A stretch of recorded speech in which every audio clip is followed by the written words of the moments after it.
நமஸ்தே நண்பர்களே, எல்லோரும் எப்படி இருக்கீங்க? நான் நல்லா இருக்கேன். ஒரு நிமிஷம், ஆம்புலன்ஸ் வருது.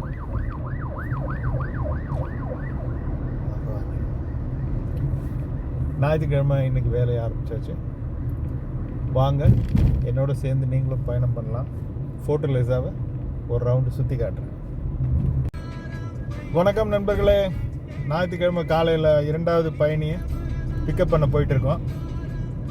இந்த பகுதி வந்து ஜெனிபாவ் அப்படிங்கிற பகுதிக்கு போயிட்டுருக்கோம். இந்த பகுதி வந்து கொஞ்சம் உஷாராக இருக்க வேண்டிய பகுதி. பட் பகல் நேரங்கிறனால எதுவும் பெருசாக பிரச்சனை இருக்காதுன்னு நம்புகிறேன். இறைவன் அருளுடன் நம் பயணத்தை தொடர்ந்துட்டுருக்குறோம். இனியும் தொடருவோம். இணைப்பில் காத்துங்கள். நன்றி. ரைட் எடுக்கணும். பயணி ஒரு மெசேஜ் போட்டிருந்தாரு, நீங்கள் வரதுக்கு முன்னாடியே ஒரு மெசேஜ் கொடுத்துருங்க, அப்போ தான் நான் ரோட்டில் வந்து நிற்பேன், காத்துட்ருப்பேன் அப்படின்னு. ஸோ அதனால் இப்போது அவருக்கு ஒரு மெசேஜ் நான் அனுப்ப போகிறேன், வந்துட்டேன் அப்படின்னு.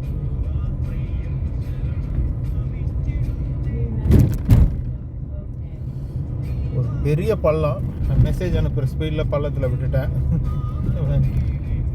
ஓகே, உஷாரையா உஷாரு, ராஜேஷ்குமார் உஷாரு, மேடு பள்ளம் உஷாரு.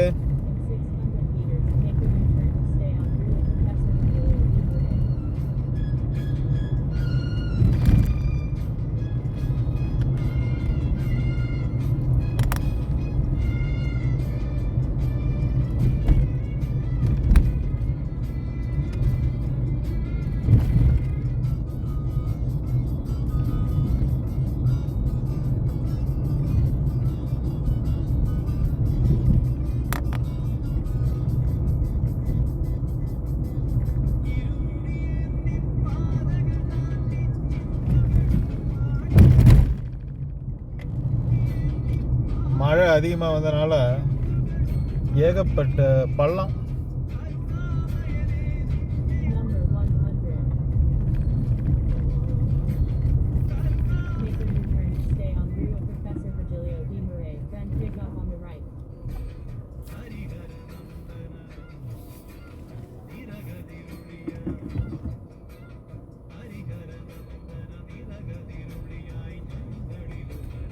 பயணி பிக்கப் பண்ணுற இடத்துக்கு வந்துட்டேன். ஆப்போசிட் சைடு இங்கே யூ-டர்ன் பண்ணி அவர் பிக்கப் பண்ணுவோம்.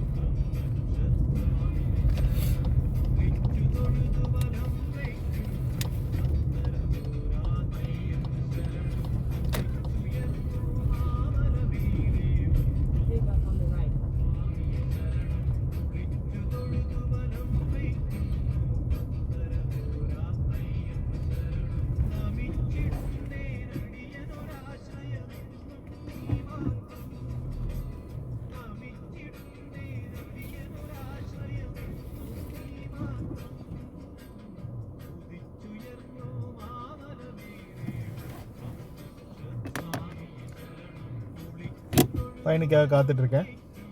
ட்ராப் பண்ணிவிட்டு கூப்பிட்றேன். முதல் பயணியை முடிச்சுட்டு 2வது பயணியும் நார்த்து ஷாப்பிங்கில் இறக்கி விட்டுட்டேன். இப்போ அடுத்த பயணியை பிக்கப் பண்ண போயிட்டுருக்கேன். அடுத்த பயணி நம்ம பிக்கப் செய்ய போகிற இடம் ஜகர்கங்கா. ஜகர்கங்காவும் ஒரு உஷாராக இருக்க வேண்டிய ஒரு பகுதி. என்ன ஃபோர்ட் எலிஸான்னு இல்லை, பிரேசில் முழுவதுமே வந்து நிறைய இடங்கள் வந்து ரொம்ப ஆபத்தான இடங்கள் அதிகம். நம்ம தான் வந்து ஜாக்கிரதையாக போயிட்டு ஜாக்கிரதையாக வரணும். பயணி பிக்கப் பண்ணுற இடம் 1 கிலோமீட்டர், நார்த்து ஷாப்பிங்லேருந்து 1 கிலோமீட்டர் போயிட்டுருக்கேன். அவங்க வந்து ட்ராப் ஏரியா வந்து நம்ம வீட்டுக்கு பக்கத்தில் சொஞ்சம் தலாப்பி. அதனால் நான் அக்செப்ட் பண்ணேன். அந்த ஏரியா எனக்கு தெரியும் அப்படிங்கிறதுனால. முடிஞ்ச அளவுக்கு தெரியாத பகுதி, தெரியாத பேர் இதெல்லாம் இருந்தால் நான் மேக்ஸிமம் அவாய்ட் பண்ணிடுவேன். அதே மாதிரி பார்க்கும்போதே சந்தேகமாக இருந்ததுன்னா அவாய்ட் பண்ணிடுவேன். பேசஞ்சரை பக்கத்தில் போய் பார்க்கும்போது கொஞ்சம் ஏதாவது டவுட் இருந்ததுன்னா பயணத்தை கேன்சல் பண்ணிடுவேன். முடிஞ்ச அளவுக்கு பாதுகாப்பு வழிமுறைகளை பின்பற்றலைன்னா நமக்கு ஏதாவது ஒரு அசம்பாவிதம் நடந்தாலும் அதுக்கு நம்ம தான் பொறுப்பு. முடிஞ்ச அளவுக்கு நம்ம எல்லாமே நமக்கு உதவுவாங்க. இருந்தாலும் முடிஞ்ச வரைக்கும் நம்மளோட உள்ளுணர்வு என்ன சொல்லுதோ அதை நம்ம கேட்டு நடந்துக்கணும். எந்த ஒரு இக்கட்டான சூழ்நிலையிலையும் நம்மளோட உள் மனசு சொல்லும் இது செய்யுங்க, இது செய்ய வேண்டாம் அப்படின்னு சொல்லும். அதை நம்ம வந்து சரியாக ஃபாலோ பண்ணோம்னால 90% பாதுகாப்பு பிரச்சனைகளை தவிர்த்திடலாம். உபேரோட பாதுகாப்பு வழிமுறையிலேயே அவங்க அதைத்தான் சொல்கிறாங்க. உங்களோட மனசு சொல்கிறத கேளுங்க, உள்ளுணர்வு சொல்லுங்க கேளுங்க, ஏதாவது ஒன்றுன்னா உடனே எங்களுக்கு தகவல் சொல்லுங்கள், பயணத்தை வந்து ரத்து செய்யுங்க, உங்களுக்கு உரிமை இருக்குது அப்படிங்கிற மாதிரி எல்லாம் வந்து நிறைய பாதுகாப்பு வழிமுறைகளை நமக்கு அறிவுறுத்துகிறாங்க. நம்மளும் அறிவுறுத்துகிறோம். எங்கள் உபேர் டிரைவராக இருக்கணும்னு அவசியம் இல்லை. நார்மலாக இங்கே வாகனம் ஓட்டினாலே முடிஞ்ச அளவுக்கு உஷாராக இருக்கிறது ரொம்ப நல்லது. நம்ம பயணியோட இடத்த நெருங்கிட்டோம். ஒரு 400 மீட்டர் தான் இருக்குது உங்களை பிக்கப் பண்ணுற இடம்.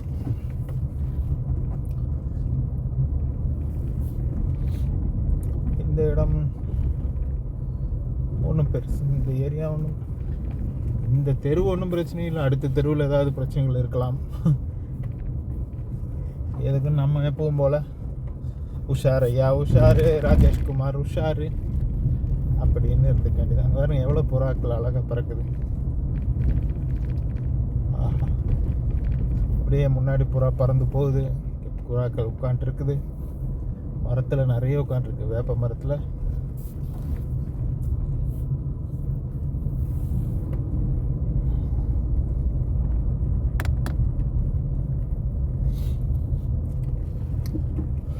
பயணிக்கிட்ட வந்துட்டேன். என்ட்ரி போட்டுருவோம் வந்தாச்சுன்ட்டு.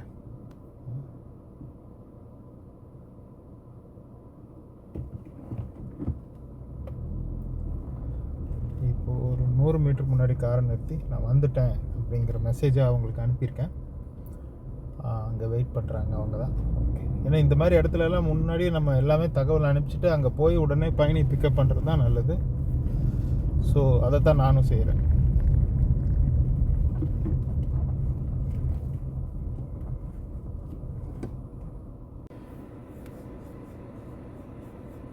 நோவந்த நோவியில் 99 வந்து ஒரு ஆப்ஷன் கொடுத்துருக்காங்க. பர்சனலாக வந்து பேசஞ்சரோட ஐடியை வெரிஃபிகேஷன் பண்ணி அதில் சொல்கிறாங்க. இப்போ அதில் வந்து அவருக்கு 5 ஸ்டாரு 135 பயணம் பண்ணியிருக்காரு, 4 வருஷமாக லைனில் இருக்கார். ஸோ பேசஞ்சரை பற்றி எந்த பிரச்சனையும் இல்லை, நல்ல பேசஞ்சர், உடனே பிக்கப் பண்ணலாம். ஸோ இப்போ அவரை பிக்கப் பண்ண போயிட்டுருக்கேன். 1 கிலோமீட்டர் பிக்கப்.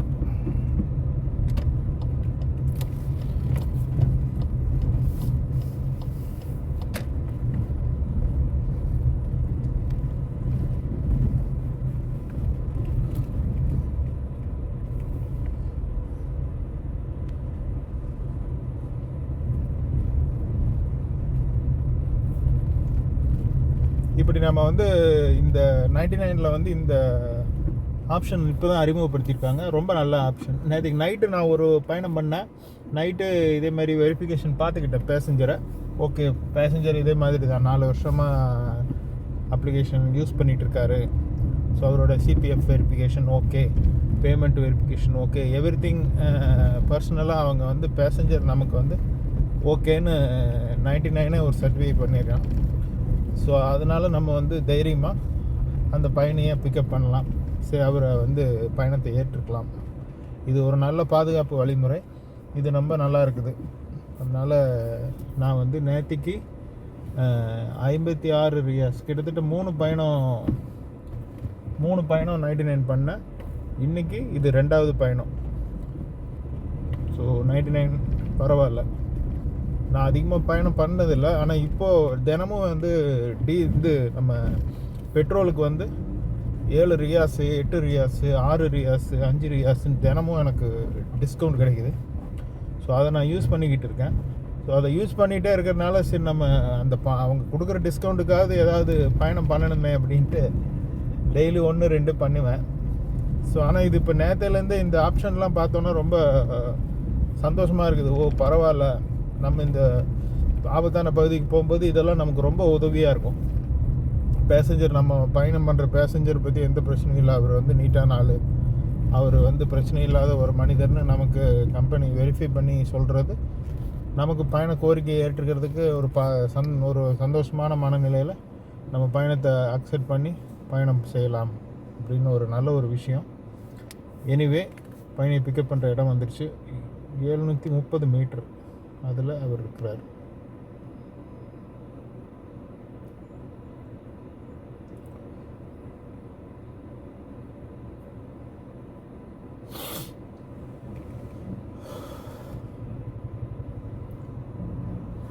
இங்கே டூ வீலர்லலாம் பயணம் பண்ணுறவங்க 2 பேருமே ஹெல்மெட் போடணும், கட்டாயமாக ஹெல்மெட் போட்டிருப்பாங்க. அது ஒரு நல்ல ஒரு விஷயம்.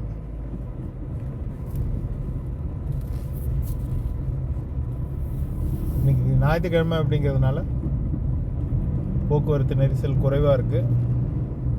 குறைவாக என்ன போக்குவரத்தே இல்லை, கம்மியாக தான் இருக்குது.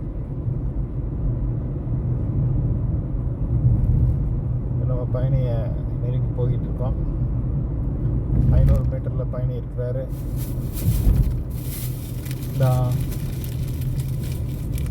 வாகனம் க்ளீன் பண்ணுறாரு.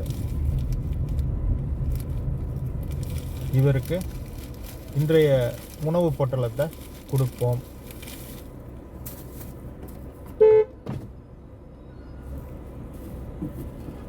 வெயிலேருந்து கஷ்டப்படுறாங்க, ஃபுட்டை கொடுப்போம்.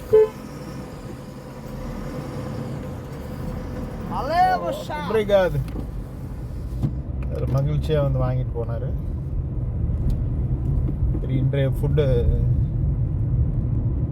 தினமும் இப்படி தாங்க. இந்த மாதிரி கஷ்டப்படுறவங்களுக்கு, வயசானவங்களுக்கு நம்ம கொடுக்குறது என்னமோ ஒரு சின்ன ஒரு சாண்ட்விச் தான். இருந்தாலும் அதில் ஒரு சந்தோஷம் அவங்களுக்கு. இதில் இந்த வெயிலில் வேலை செய்கிறாங்க, இது ஒரு பசியை போக்குனா அந்த காசை மீதி பண்ணியாவது அவங்க குடும்பத்துக்கு ஏதாவது செலவு செய்வாங்க. நாம் நல்லதையே நினைப்போம், நல்லதை செய்வோம், நல்லது மட்டுமே 100% நடக்கும். பேசஞ்சர் பயணியை பிக்கப் பண்ணுற இடத்துக்கு வந்துட்டேன். ட்ராப் பண்ணிவிட்டு கூப்பிட்றேன். By.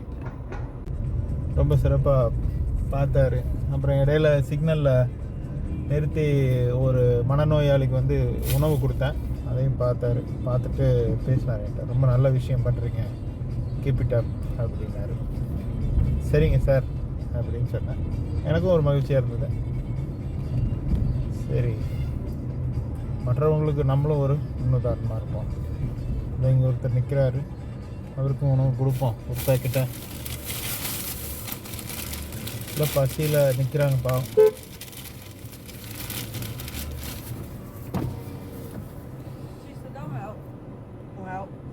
Hell no. There's no mud. No? There's stuff.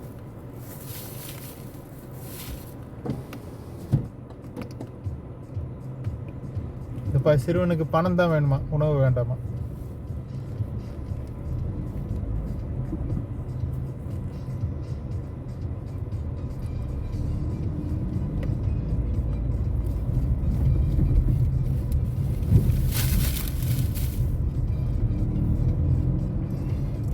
அடுத்த பயணிக்காக காத்துக்கிட்டு இருக்கேன். பயணம் ஒன்றும் வரவில்லை.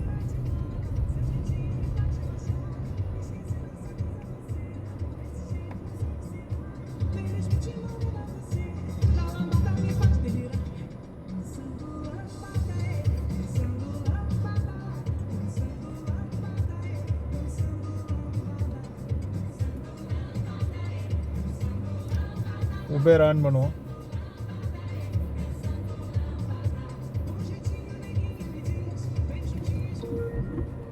உபேரில் ஏதாவது பயணம் வருதான்னு பார்க்குறேன்.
நண்பர்களே, இந்த சிறுவனுக்கு நான் உணவு கொடுத்தேன். சிறுவன் கிடையாது, பயணத்துக்காக காத்துக்கிட்டு இருக்கேன். இன்னும் பயணம் கிடைக்கல, பார்ப்போம். இன்னும் கொஞ்சம் முன்னாடி போனோம்னா பயணங்கள் கிடைக்கும். இந்த இடம் வந்து கொஞ்சம் இன்றைக்கி சென்ட்ரோ ஏரியாவில் இன்றைக்கி எந்த கடையும் கிடையாது. ஸோ இந்த ஏரியாவில் வந்து பயணம் குறைவாக தான் இருக்கும். அந்த பக்கம் கொஞ்சம் முன்னாடி ஒரு கிலோமீட்டர் முன்னாடி போனோம்னா ஹோட்டல்ஸ் பார் நிறையா இருக்குது, ஹாஸ்பிட்டல், ஸோ இதெல்லாம் இருக்குது. பொதுவாகவே ஞாயிற்றுக்கிழமை 2 மணிக்கு மேலே நல்லாயிருக்கும். மணி 2:20 ஆச்சு. 3 மணிக்கு மேலே நல்லாயிருக்கும்.